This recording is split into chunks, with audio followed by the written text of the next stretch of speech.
Have you ever heard about the federal government making new rules or asking states to do things without giving them the money to actually do it? It can certainly make you wonder how all of that works out financially and what the real impact is on states and local communities. Cost shifting in unfunded federal mandates occurs when the federal government requires state or local governments to implement a new program or adhere to new regulations without providing sufficient federal funds to cover the costs of these new obligations. Essentially, the financial burden for these federally mandated activities is transferred from the national level down to the state and local levels. The core mechanism behind this practice lies in Congress passing legislation to address national priorities, such as environmental protection, civil rights, or homeland security. While the intent is often to achieve important societal goals, if the legislation does not include a direct appropriation to fund the mandated activities, then state and local governments must reallocate their existing budgets or raise new revenues to comply.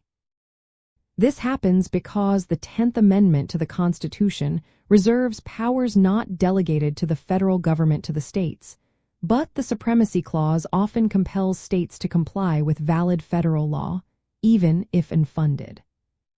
For states and localities, this means they often face difficult choices.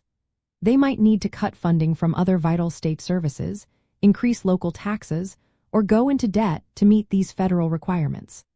For example, a mandate for specific water quality standards without federal grants for new treatment plants would force local municipalities to find the money themselves, potentially through local water rate increases.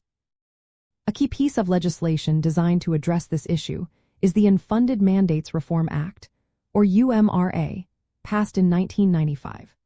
The UMRA generally requires the Congressional Budget Office to estimate the costs of mandates on state and local governments before legislation is passed, and it allows members of Congress to raise a point of order against bills containing unfunded mandates that exceed certain financial thresholds. This act doesn't ban unfunded mandates entirely, but it aims to make their financial implications more transparent during the legislative process.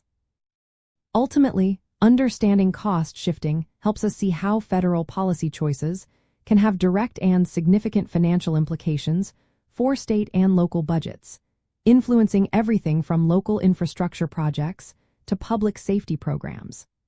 It highlights the intricate financial relationship and balance of power between different levels of government, emphasizing the critical role of funding in policy implementation.